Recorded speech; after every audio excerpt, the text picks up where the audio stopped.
Okay, welcome Black Women Talk Tech family. I am Regina Gwynn, and I am here with Asosa Ighodaro and Lauren Washington, the co-founders of Black Women Talk Tech.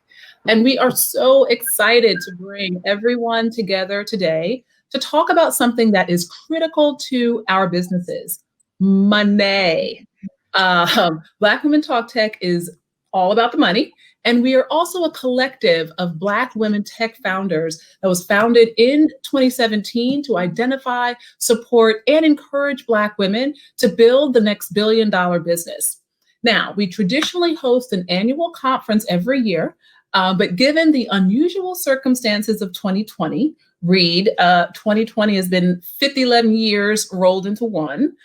We thought it'd be important to convene once again with a focus around funding, fundraising, and thriving amidst a ridiculous pandemic of both health, economic, racial, environmental, and political challenges. The Face of the Founders Summit would not have been possible without the amazing support of our presenting sponsors, Microsoft, Goldman Sachs, Citi, and BET, along with our community partners, iFund Women, New Profit, Forbes The Culture, Republic, Founders Institute, Black Female Founders, All Raise, Founders of Color, Founders Institute, GSD Solutions, SheWorks, Better Ventures, Republic, Black Men Talk Tech, and the Global Entrepreneurship Network. So please show them love out here on the internets. So we'll start to get into the summit in just a few minutes, but a few housekeeping notes. We encourage you to participate in all the sessions through the Hopin platform, share comments, network with each other, and be prepared to ask questions to our panelists, as well as in the breakout sessions that start around 5 o'clock this afternoon. In terms of our agenda, it's simple. We'll have 2 panels followed by the breakout sessions I just mentioned. And so there's lots of opportunity to connect to resources throughout the afternoon. We'll come back together after the breakout sessions to share some insights from our first Face of a Founder research report, and then we'll chillax with some comedy and cocktails to round out the evening. So let's get into it. Our first panel is called Fundraising Through 2020, brought to you by Goldman Sachs and Citi. And so we all know 2020 has been a crazy year. And while fundraising is never easy, it sure has not gotten any easier with the realities of this year. And even though it's been a tough year, we are here to bring together some amazing experts in fundraising and some of the biggest players in the game to talk about how you can still get funded in 2020 and beyond. And so the doors at Goldman Sachs, Citi, and Kapor Capital are open. So get ready to hear some exciting opportunities made just for our community.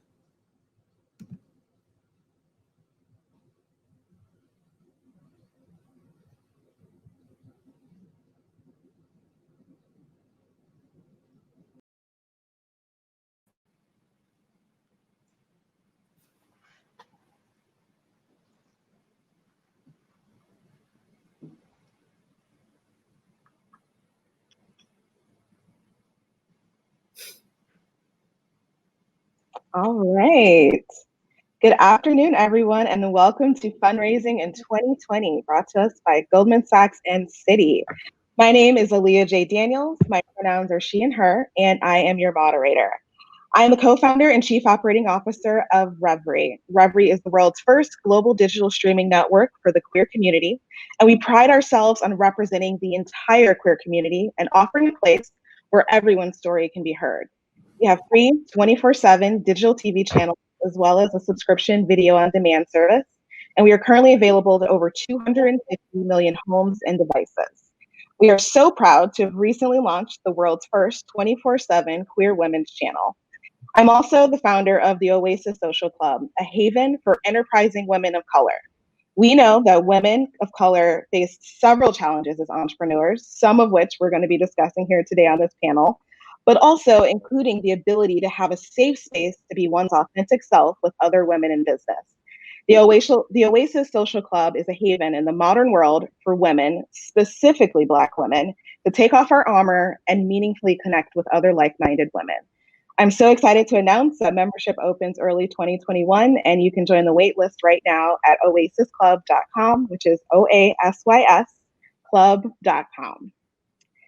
So, as we know, 2020 has been a year, and fundraising is never easy. It's never easy for anyone, but in these circumstances, specifically a triple pandemic, it is tough.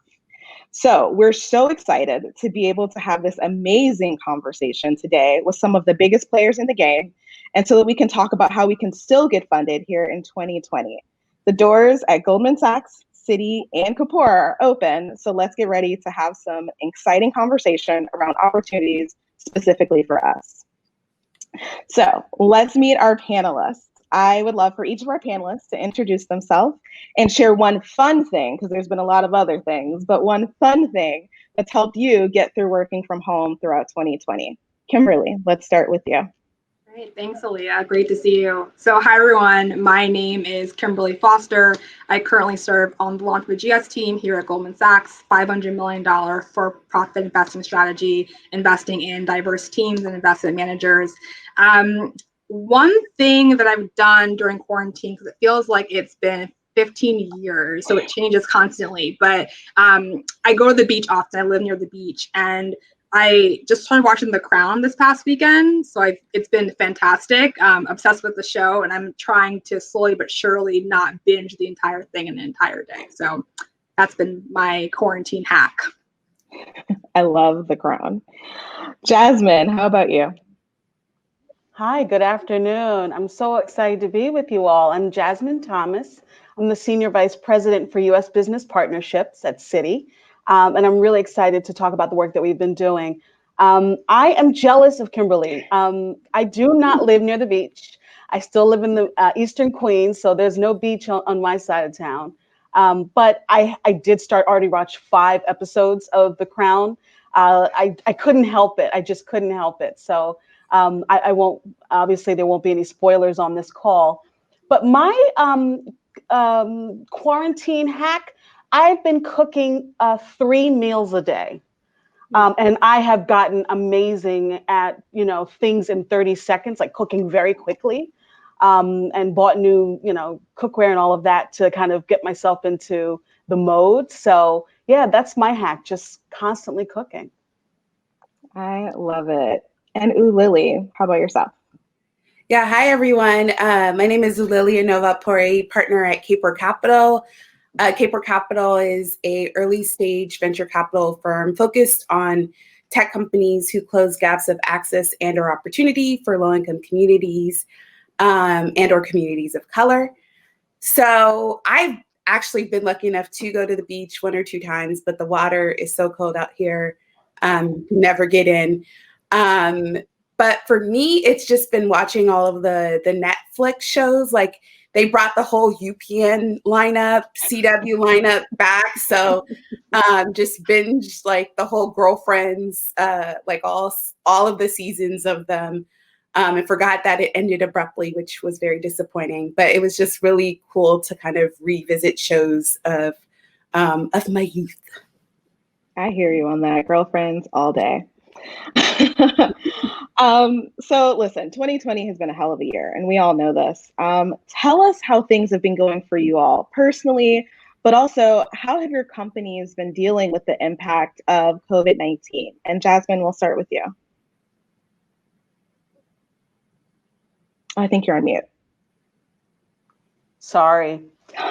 For us, it's been quite interesting. I mean, I think one of the things that I'm particularly excited about is we mobilized pretty quickly.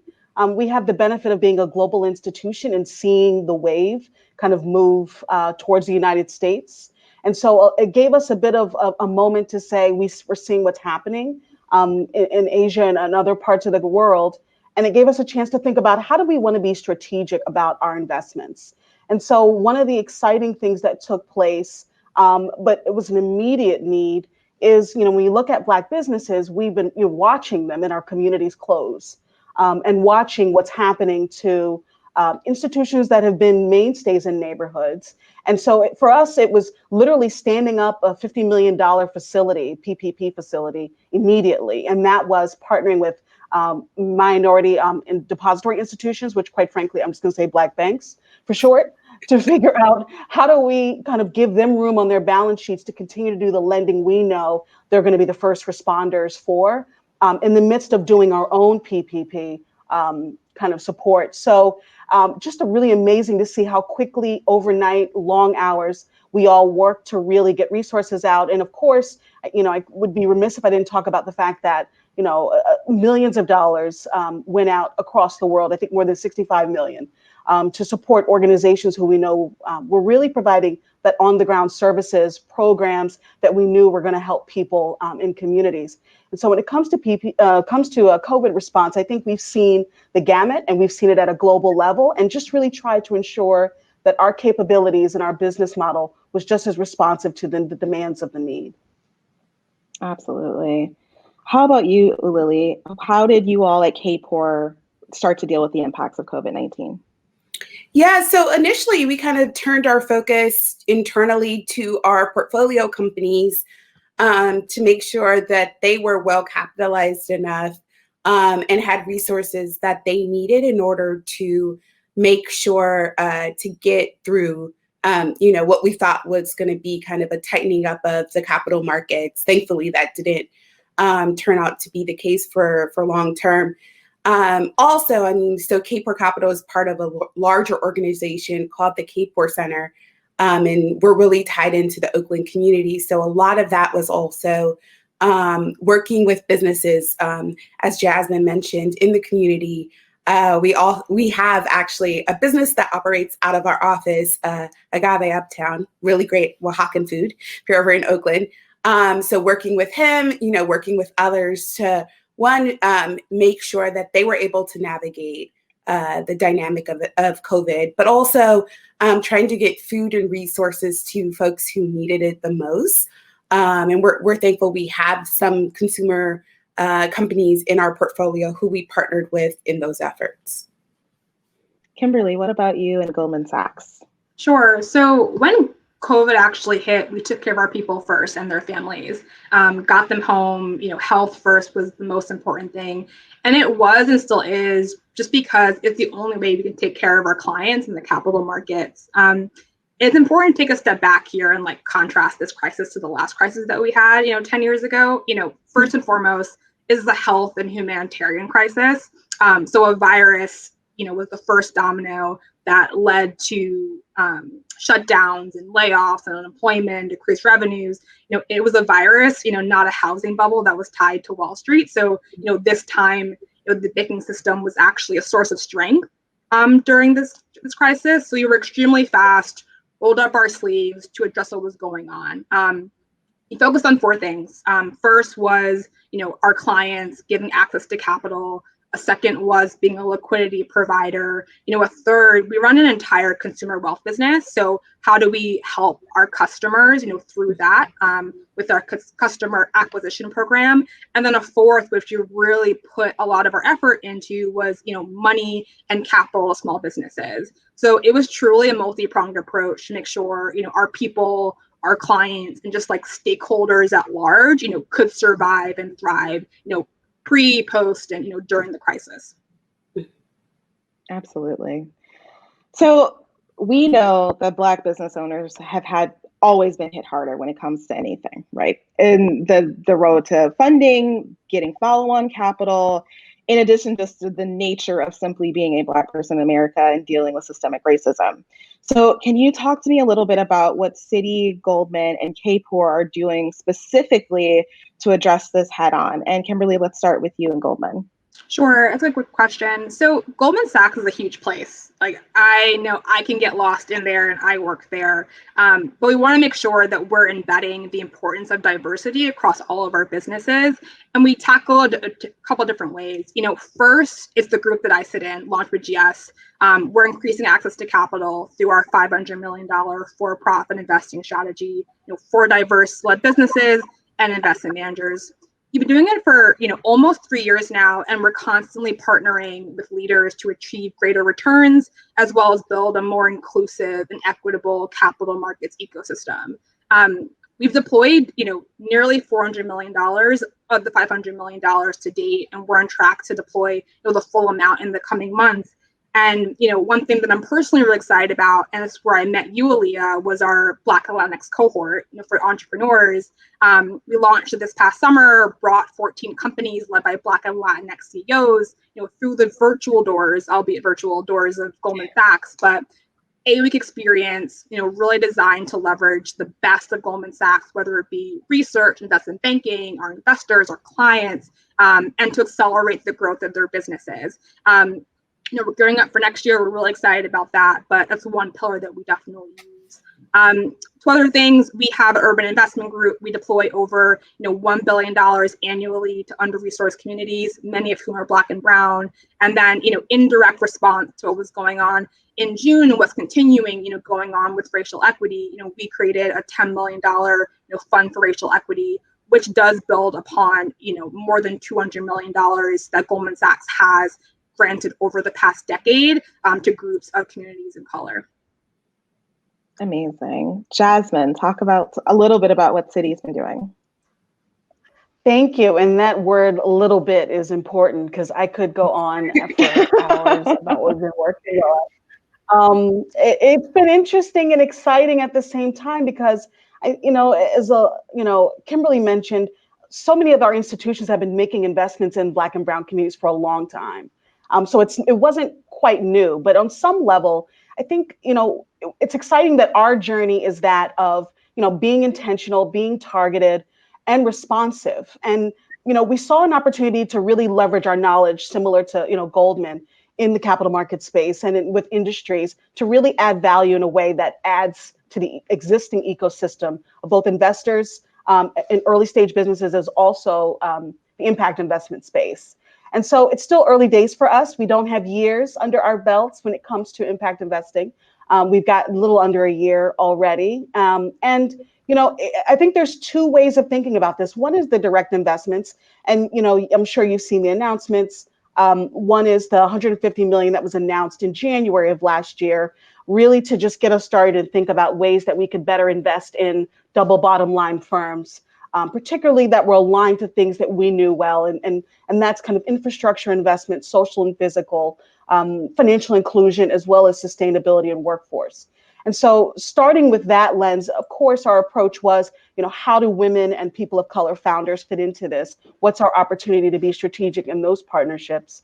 And it took us a bit, but we've got 4 investments going, and we're excited that we announced that in September. But of course, in addition to the work that we'd already been doing for years at Citi, we realized that it was an opportunity for us to get more strategic and more focused and really double down. I'm sure you all saw our blog post from our CFO, Mark Mason, who just literally said, we can't go on like this. We've got to really use our corporate voice and our wallets to not just make, meaningful investments that are, nice to do, but are really critical, and it requires us to stretch and be strategic in who we work with. So we put another $50 million as Citi towards really focusing just on Black businesses without any of the lenses that we had for some of the first set of investments around the 150. So that means when you look at Citi and you're a Black entrepreneur, we're interested in talking about everything. We don't know the best ways to go about it. So we're hoping on some level, it's not that we have a particular point of view on what we would invest in just yet, but we're open to having that conversation. And I'm excited to say, we're probably close to something. I'm on the review committee, so sworn to secrecy. And there's a lot I've seen, but a lot, we've got in the pipeline. But hopefully you'll hear from us soon on new investments in that space. But I would also say that I'm excited because it wasn't just a one and done thought. It really was a part of a comprehensive corporate-wide initiative. I kind of am going to steer away from saying diversity. As a Black woman of Caribbean descent, whose family was mostly union, I'm like the only person who took a corporate job. I'm going to say that we're talking about embedding equity throughout our businesses and in our business model. And that goes with really thinking about how do we provide support to entrepreneurs. So our approach is that of looking at leveraging our capabilities once again. And that is, how do we provide branding support, marketing support? How do we bring the business leaders who do insights and research to the table so that that adds value to firms? And then also, how do we think about mentoring? We do have some of the finest brains in capital markets. How do we bring that to some of these firms? And so, as I said, we're just ramping up. But what's exciting is we made 4 initial investments in firms, Icon, which I believe is 3D printing and housing. We also did some work with a firm, Fulcrum Bioenergy, which is renewables, the Mom Project. We're excited about what we've seen so far. But next step really is making sure that we have a strategy in place with identifying more entrepreneurs, more Black entrepreneurs, but also making sure that we've got the perspective and the points of view of how we can get better at doing what we do best, and that's lending and finance. Absolutely. Ooh, Lily, how about Kapor-Kapor? Yeah, so it was an interesting time for us in June. So I, just as background, I've been doing this work for a very, very long time. So don't let the young skin fool you.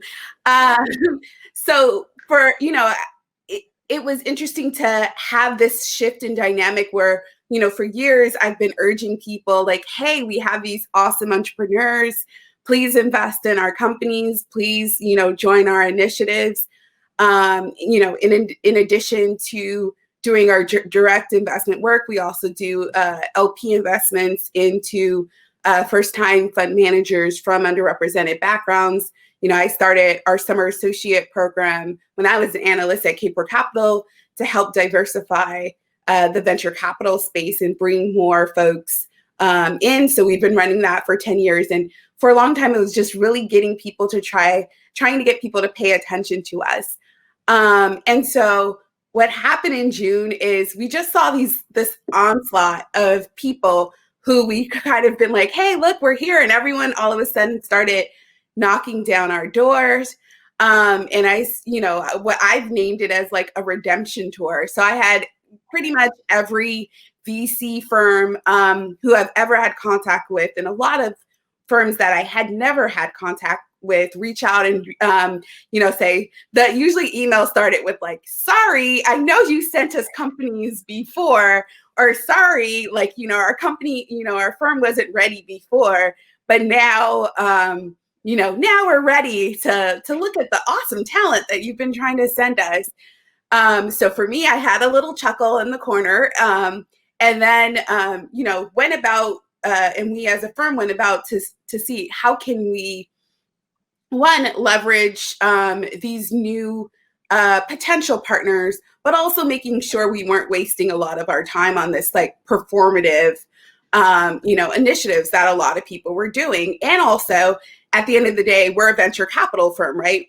So our number one goal is still to continue to invest in businesses. So we didn't want to kind of lose focus of our top priorities. In the end, we ended up partnering with a couple of different firms, and we were lucky enough, we have some of our summer associate alum who are now principals and even partners at investment firms reached out and said like, hey, we would love to partner with you on deal flow, partner with you, on initiatives with our Summer Math and Science Honors Academy, which is for underrepresented individuals. So it was just it was a really great time and recognition of our work. And probably the biggest thing that came out of it was, we decided we had a lot of VC firms who reached out to us and said like, we realize we are a monochromatic team and we want to change that, and we want talent. And so, but we don't want to bring in someone who won't have the aspect of, being mentored by a person of color. So is there a way, would you guys consider opening up your summer associate program to partnerships and things like that? So the biggest move was we've now opened up our summer associate program to partner with other firms, but still provide more of the programmatic aspect. And I'm excited about that because, historically we've gotten 800 plus applications every year, and we only have 5 to 7 slots. And so that was, really talented people that we had to turn away each year. And to me, in my mind, I'm just like, that's why there's a lack of diversity, because there are not these training programs and people are not, there are very few programs that give folks this opportunity. So it was great to kind of open up the opportunity to more individuals. and just see that outreach from firms who historically didn't have that kind of on their strategic plan. And I hope it continues. Absolutely. That's awesome. So given everything that we saw with PPP, specifically the importance of relationships, tell us about what role your company plays in the banking landscape. And Ulili, I know you're kind of starting to talk about the relationships that you have with other firms, but specifically when it comes to banking and relationships, what role do you think banking can play in moving equity forward? And we'll start with you, Ulili. Yeah, no, so it was, I mean, I think we saw that hugely in the PPP distribution. And I would say the great thing about Kapor Capital is not only, you know, when we make investments, it's not like, okay, you have this partner who's on your team. You also then, you actually become a part of the Kapor Capital like portfolio family. And what we saw happening was we have a listserv, you know, a group where people share messages, and the founders really started sharing their resources and was like, hey, I tried to get, you know, PPP loan distribution from this bank, but I haven't heard back. And someone was like, hey, don't use them, use this. And so it was just really great to see our founders help other folks in the portfolio to identify, you know, which banks were really founder first and which banks really would go the distance to help our founders kind of gain access to the funding. And then we also had some banking partners as well that we reached out to and said like, hey, you know, these certain firms were struggling with issues unique to them. You know, even, you know, they weren't necessarily customers of that bank, but could you help them? And I would say, you know, 9 times out of 10, they're like, yeah, this is the person who they should talk to. And what was unique, or I would say, you know, a lesson that was learned was, you know, even though that founder in that company wasn't initially a customer, usually they ended up switching to that bank because they realized like, hey, this is not even my bank and they're providing me better service. And the employees of those banks kind of did it out of the goodness of their heart. I'm sure they probably had like an underlying, like maybe they'll switch to us. But it was just great to see kind of all hands on deck and people really rallying to help our companies get the funding that they need. Absolutely. Kimberly, how about you? What role do you think banking can play in moving equity forward, specifically after everything we just saw? Yeah, I think we have a huge responsibility there, quite honestly. You know, we saw a ton of Black-owned businesses specifically just didn't get the funding they needed through PPP. Like there was a report that we got, and just seeing the breakout of who ultimately got the funds, it was just a little crazy, you know, just seeing who actually ended up getting the money. You know, but when the pandemic first hit, you know, and there were all these stay-at-home orders, all this uncertainty, you know, we really focused on small businesses. And even though, you know, we do a ton of small business work through our 10KSB program that's been around for, you know, a decade or so, you know, our reputation as a big bank is definitely Wall Street, you know, not Main Street. But even so, you know, it was our biggest priority. You know, that meant getting capital out to those that needed it the most. So we gave out $750 million, you know, in loans to CDFIs, $25 million in grants to help their capacity and build it out during the crisis so they can lend at higher values during the spring. And about half of that, of the loan approvals, were to majority minority areas. And, you know, capital is super important, but the access is super important as well. And I don't know if, you know, you, Alia, or anyone else on the panel or the audience, you know, read the PPP guidance in the beginning, you know, first draft, second draft, third draft. It was super confusing. You know, there was threshold, and if you got the capital, if you use it for this thing, not that thing, it would go from a loan to a grant. It was just a lot. So, you know, we created this small business resource center just to really demystify the process, host a ton of webinars, you know, with thousands of small business owners, you know, really giving them clear information as to how to access PPP and other emergency relief funds. So, you know, it's not a moment in time for us. We're really trying to, you know, continue on with these, you know, business owners because, you know, as we're seeing, you know, across the country, COVID's not going anywhere. anytime soon, and they need the capital. So we're staying close to it. We're doing a ton of surveys just to see how we can be the most helpful. But one stat that was really disheartening to me as someone whose personal North Star is just generational Black wealth for the masses, Black small business owners have been hit harder by congressional inaction. 61% have forgone paying themselves. 58% say they've dipped into their own personal saving just to keep above water. So, this is a direct hindrance to that goal. So, with that data and our capital and just our influence, we're really trying and continuing to try to support these small businesses so that they can make it to the other side. Absolutely. Jasmine, how about you? Absolutely. I mean, so in all transparency, our team was at the center of coordinating and putting together and putting the architecture together for the corporate initiative on Action for Racial Equity. And so, I think as banks, there's a ton we can do. And I'm incredibly moved and excited to have leadership at Citi, and the first woman president of a bank coming in a couple of months, and the leadership of our existing team and our current CEO, Mike Corbat, who really took the helm and said, I said earlier about our corporate voice, it is kind of what's our opportunity and the investment that we need to make in all communities, but specifically in the Black community.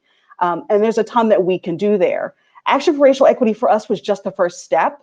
There's so many other programs and initiatives that we're working on. I said in full disclosure, I'm working on them right now. So all of the phases that are coming, that'll be kind of my workspace. And I'm excited to see that they're not separate initiatives. It's very much a part of how we're thinking about a comprehensive approach. And the impact fund and the investments we make there will definitely be a part of that effort. I appreciate the fact that Kimberly also gave some data points, and I think we all have been kind of clocking what's coming in around Black businesses and both the loss and where we need to continue to look to shore up the firms. We're not out of the woods at all, and some would argue that this is just the beginning, which is a scary thought. But I think I'm excited by the fact that institutions have seen it. We know it. We know that there's more work for us to do. And I think that's an important effort for us to continue to use, and as Kimberly said, North Star as our North Star of how do we constantly push this work. And for us, it's not just the investments. It's, we also pledge to be an anti-racist institution in the sense of you can't just be anti-racist today. You got to always be anti-racist.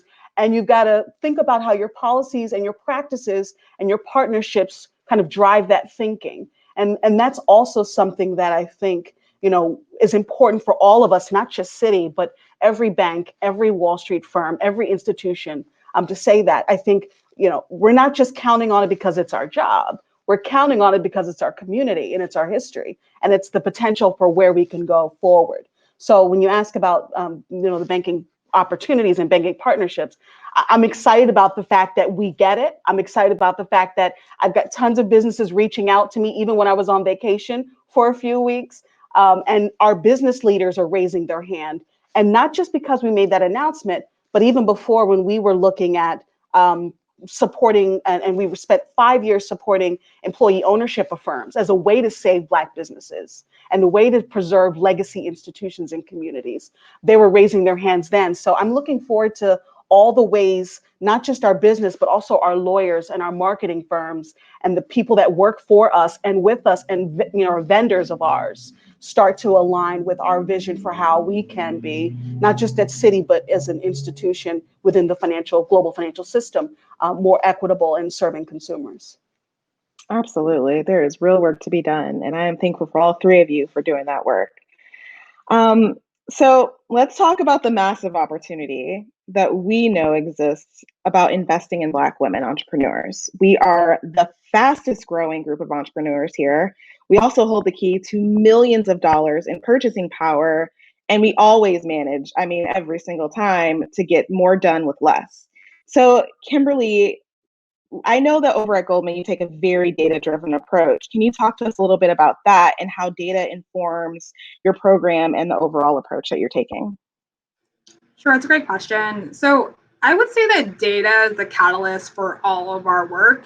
We firmly believe that business is led by diverse management teams. And I'm going to take a page from Jasmine's book, not diverse, but equitable management teams, right? I'm also a Caribbean descent as well, so I hear you there. But they're better in the global economy. They're consistently outperforming their peers. And it's because companies in the top quartile of gender diversity outperform their peers by 36%.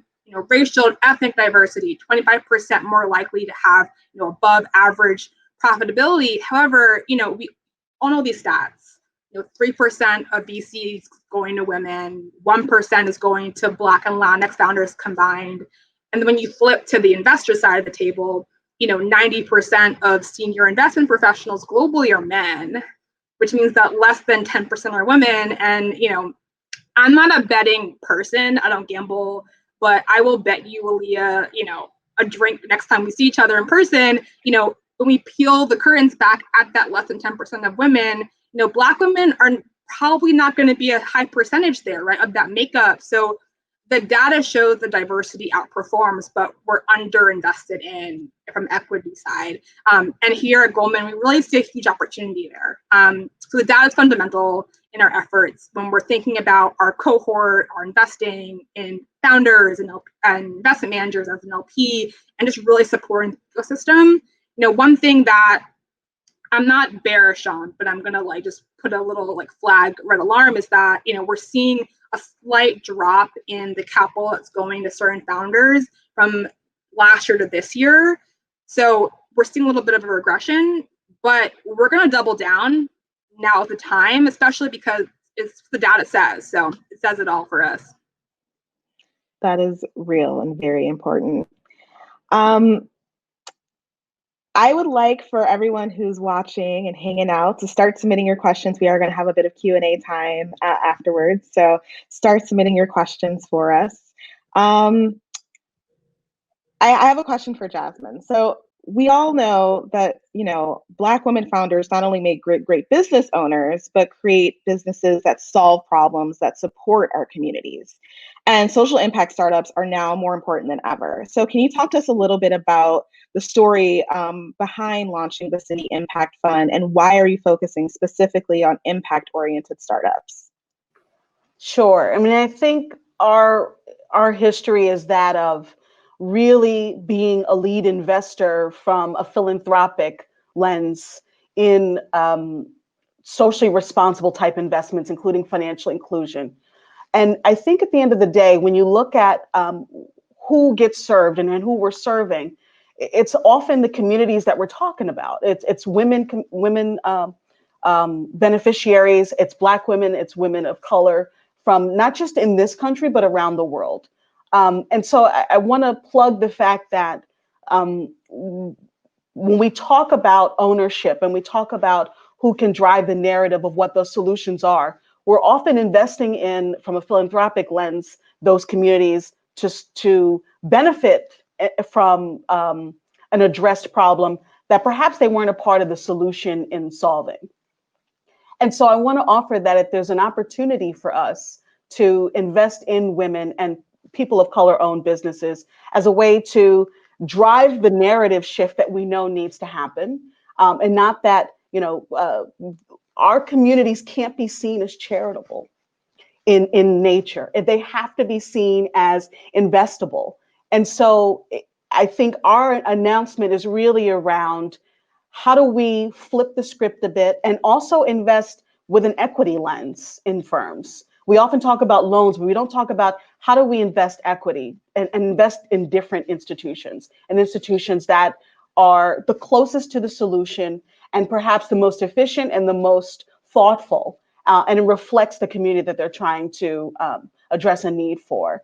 And so I think the more we take that lens, the more we have the ability to really change not just how we support communities, but who's at the table in talking about and investing and making those decisions. What's also, I think, important for us to think about is at the end of the day, we are the solutions that are really going to make a change and be sustainable and lasting. And I know, and I'm hopeful, and our research bears it out. I mean, as we announced Action for Racial Equity, we did an entire independent global economic analysis on what the Black community adds to the economy. And unfortunately, we lost trillions of dollars, trillions. I think 16 trillion over the last couple of decades. But if we close the racial wealth gap today, when it comes to lending, financing, and access, if we closed it today, we could add 5 billion to GDP. And so when I hear those big numbers, something in me says it can't just be that we've been ignoring the business case. Now that the business case is here, we have no excuse.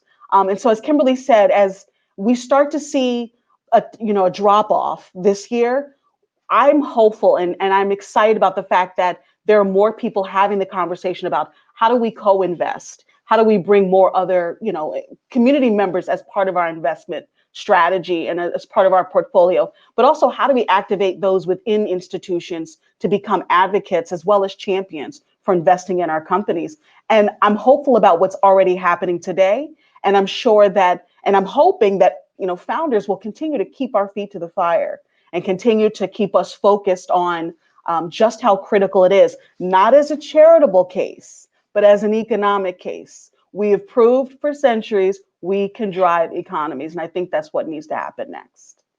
Absolutely. I cannot agree more. There's definitely money there, and there's money being made for all. We just got to start paying attention and doing the work.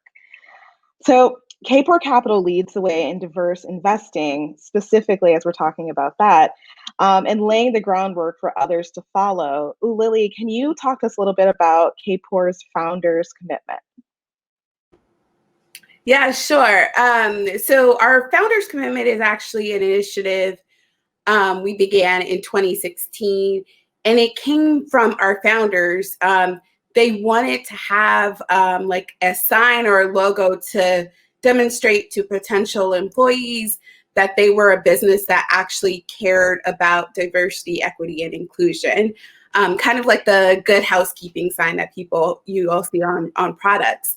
So in 2016, we had, we didn't make it mandatory for our existing companies to sign the pledge, but we had about, I think, like 85% of our existing companies sign it. And then going forward from 2016 forward, we've had like 100% uptake. And what it is, it's a commitment on the behalf of founders in our portfolio to not only have a diverse founding team, but also to have their team going forward reflect the communities that they serve.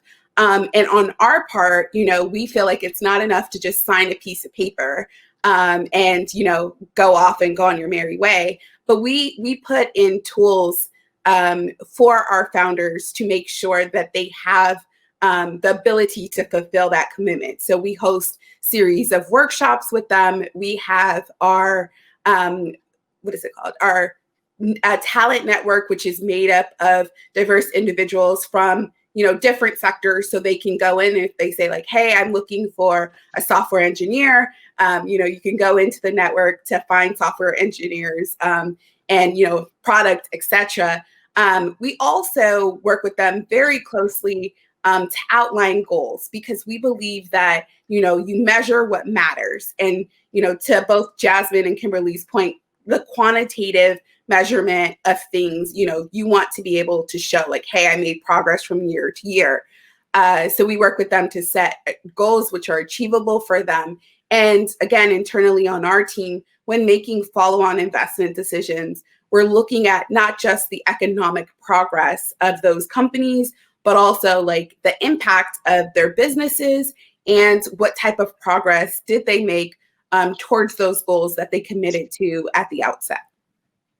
That's amazing. I love that.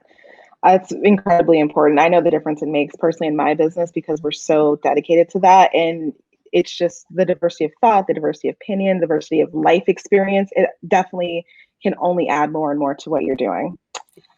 So I'm going to ask one more question, and then we're going to get into the Q&A, which I'm very excited about.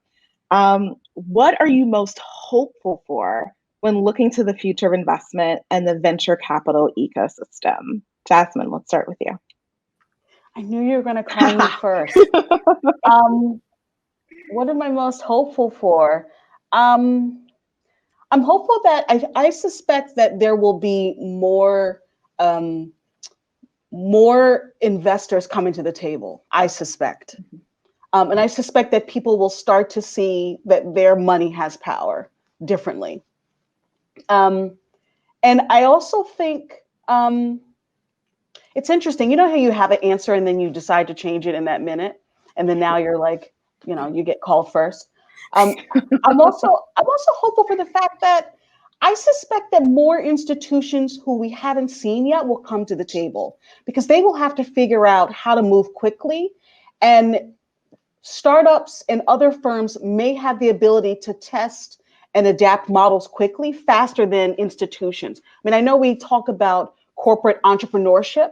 I actually think that that's still going to happen, but companies will have to become more nimble. And the only way to kind of do that is to partner and to identify organizations and firms that have the ability to operate within your company and kind of move faster and show you the way. So I'm excited for those two things. More investors, unusual suspect investors, as also kind of a shift in mindset of some of the institutions that we've seen so far and how they start to support and invest in firms in this space. I hear you. Kimberly, what about you? I'll be quick, but I think it's just normalizing investing in Black women as tech entrepreneurs. I think we have so much buying power. We create all of these amazing additions to the culture. I think giving someone $1 million, $2 million, $3 million as a Black woman just should be the norm, not the exception. So I'm just hopeful in the next how many years, I'm hoping it's tomorrow, but in the next coming years, that it is so normal for a Black woman to raise $1 million. Like, I hear that. I love that. Ulili. Excuse me, Ulili. Well, I'm excited to hear what Jasmine's surprise announcement is, because I think Citi has done great things. So I'm like, ooh, can't wait. I'll stay tuned for that. I'm hopeful because I've seen so many amazing Black women founders of color create so much with so little in terms of funding. I think companies in our portfolio, we've done comparisons. They're usually getting funded at like 50% of the white peers that we have in our portfolio. And they just, manage to make magic out of the little funding that they do receive. So now that, more funders are turning their attention to these communities, and hopefully they will receive funding at the same rates as their white counterparts, I'm excited to see what they will do when they're as well capitalized as their white counterparts, because they've already done so much. I'm also really excited to see such a huge change. We're seeing more folks on the funder side come to the table, and definitely just a diverser group of VCs. So I'm excited to see how they change the ecosystem, and just excited to co-invest with with these folks. So I really feel like the ecosystem is going to look different, a year or even 2 years from now. Absolutely. We can all hope. Okay, so we've got a few questions here. So the first question is from Jana Brennan. How do you start fundraising? Pre-seed seems difficult to attain if you're not in an incubator. And whichever of you would love to go for it, please feel free. Yeah, so we do pre-seed investments. I would say that there are some sectors where it's easier to do a pre-seed raise than other sectors. So I primarily focus on healthcare, which is probably one of the most difficult sectors to do a pre-seed raise, because they're really looking for evidence that your product worked. And I say, like, in pre-seed, you can't launch an MVP because that could potentially kill someone, right? So I think it's harder, as well as in the financial sector. So more heavily regulated sectors, it's a little harder to raise as a pre-seed firm. a pre-seed company. I would say like look for those firms that are specifically targeting pre-seed companies. Precursor Ventures, Charles Hudson, he's one of the VCs who kind of defined the sector of pre-seed, and he's invested in 200 plus pre-seed companies, and he will invest in, just an idea. So he's like a true pre-seed investor. And there are a couple of other folks who've arisen in this space as well, especially folks who are now on the new angel list, smaller funds.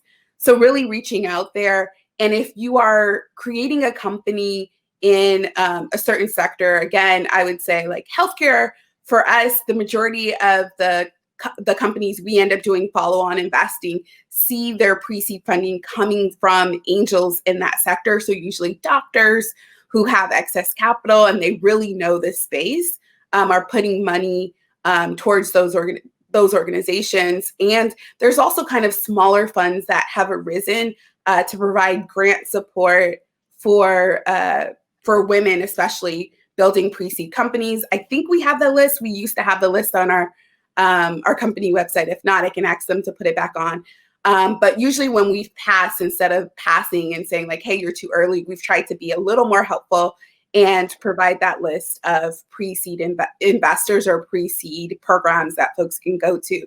But, programs like Launched with GS, it's also like a great, I wouldn't discount accelerators. They're a great place to get your start.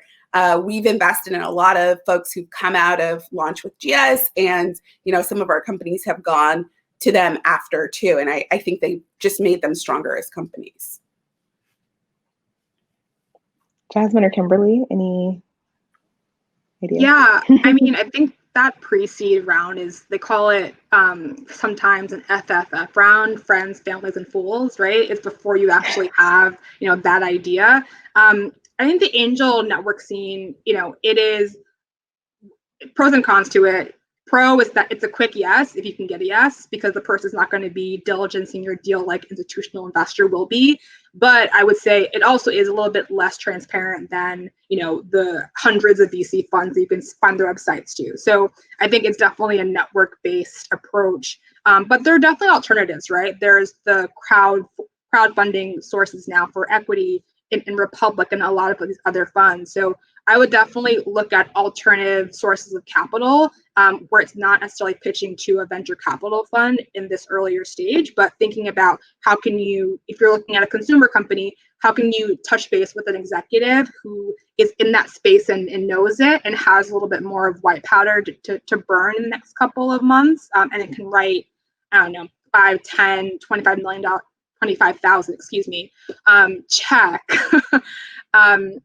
And can write it, quickly. So I think leveraging the network, trying to talk to people, I think finding who those people actually are, it is a little bit challenging, but once you can get into those spaces, and I'm happy to help anyone on this call who, is looking to break into the angel scene, I'm happy to do so for sure. Awesome. Jasmine. Kimberly and Ulili, they have it. They had it. No, they have it. They got it. Okay, I agree with everything they said. Yes, nothing to add. I have another pre-seed and seed funding question, specifically from Azure Sky, asking about any pre-seed or seed funding strategies specifically for businesses that are COVID-19 vaccine dependent. Can you repeat the question? Sorry. No, it's okay. Any pre-seed or seed funding strategies to share for businesses that are COVID-19 vaccine dependent? So example of that would be like a movie theater, like we're all, like you would have to be together, you're saying? Yeah, yeah. It's a tricky situation. Yes. Very tricky. Yeah. So we've had companies in our portfolio that are, for instance, we had a company that was a placement for elder care, which a lot of people are not, are doing the opposite and trying to keep their parents home. And because, elder care centers are kind of super spreaders. And so what we saw was they shifted their business model for the time being so that they could retain as much capital as possible, potentially have some new capital come in the same space in kind of like helping children prepare to have their parents live with them. So it's not, totally different from their original business model. And it still gives them insights when they eventually go back. So what I would say to Azure, I believe, if I'm saying it correctly, are there adjacent spaces that you can go into which will provide that same kind of market knowledge for you in the meantime, while we're in this, pandemic space. And then when things start to open up, you'll be that much more knowledgeable, and you'll also show a track record. And I mean, I think when you're going to institutional investors, that's what they're looking for, is like, why should we invest in you, this business idea, this team? And if you're saying like, hey, we sent out, I'm totally making this up, but like movie kits to watch at home to make it more of a theater experience. And, we found like this percentage of our customers used it this way. Then that will kind of show like, hey, this team has worked on an idea and has seen progress on that idea that naturally lends itself to, the eventual space where you want to be. That's a good point. I think it's a phenomenal point. I think that COVID-19 pre-post vaccine is not going anywhere. A lot of experts were saying it's going to be like the flu, right? It's going to be here for a very long time. And every time that I'm pitched during a meeting, COVID resilience is definitely in the back of my head. And I've met similar to, really the having an idea of how to pivot the business plan so that it can work in the house and outside the house, virtual or, not virtual, is super important. I was talking with the founder, yesterday. She does a company, basically they call it the Uber of translators or interpreters. Before, the use case was, in travel, if you're going to Tanzania, you can't speak Swahili, you need someone on the line, to translate.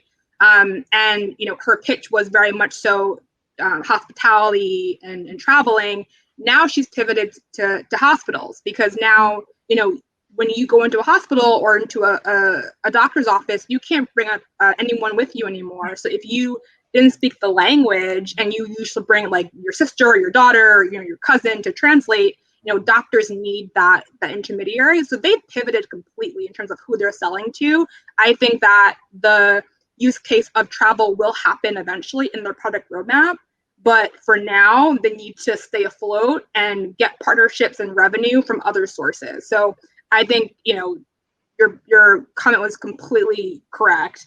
You need to think about how you can use your product or your service in this COVID-19 world, for sure, if you're thinking about fundraising.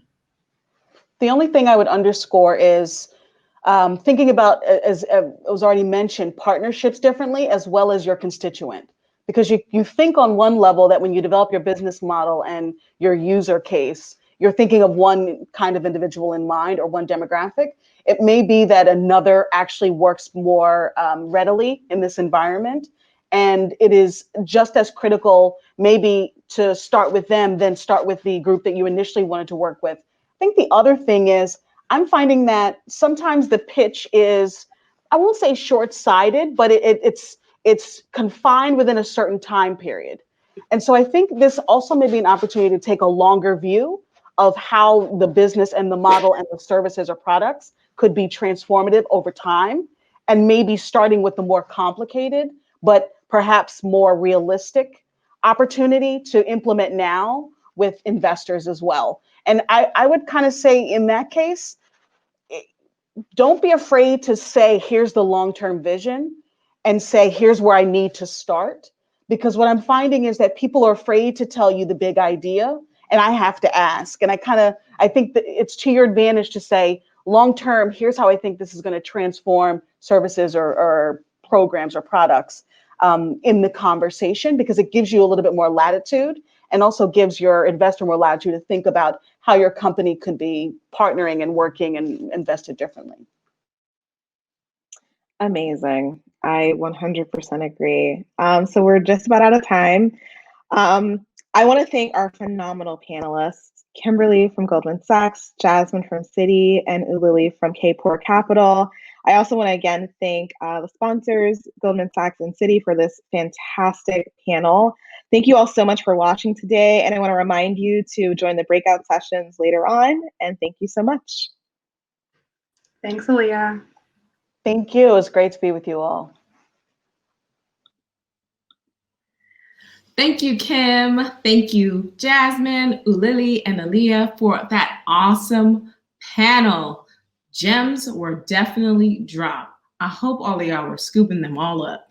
And of course, we want to do a special thank you to both Goldman Sachs and Citi for their overwhelming support, because without them, we wouldn't all be here. So we're super, super grateful. Thank you, thank you, thank you. So go ahead and send some love with some type in hearts in the chat and give them some love. Great, great, great. Again, my name is Esosi Gadaro. My pronouns are she and her, and I'm one of the co-founders of Black Women Talk Tech. Our mission is to help Black women build the next billion-dollar tech company. And so we are really excited to have you all here. We want you to feel empowered, and we want you to get to know each other, because it's all about your network. And so I know it's been super alive in the chat, so keep it going, keep the conversation coming, because we love it. So now we want to definitely spice things up. It's Black Women Talk Tech, y'all. So it's time for a giveaway. We are giving away a year subscription to Masterclass. Masterclass has 90+ video classes from the world's leading experts, like from business to technology, leadership, cooking, and more. You can all see it there. So we'll be selecting some winners throughout the conference. Post your favorite quote or maybe the conference flyer using the hashtag FOF Summit on Twitter, Instagram, LinkedIn, and tag us, and then you'll be entered to win. We'll be giving out quite a few, so your chances are pretty high to getting this subscription. It's a year free, so make sure you join in to win. And of course, next up, our second panel is Tales from the Trenches, brought to you by Microsoft. You're about to hear from veteran startup founders who have been there and done that and want to share their best advice with you. So they've been creating ecosystems, global ecosystems. They've been using biotechnology to make more sustainable fashion and learning from the top IT SaaS company. So these founders are here. We're where you were before, and now I want to give you the tips and tricks of how to fundraise and more. So stay tuned. So now we're gonna have a 5-minute break. So you guys get freshened up, go grab a cup of water, go to the bathroom, but be back in 5 minutes. See you soon.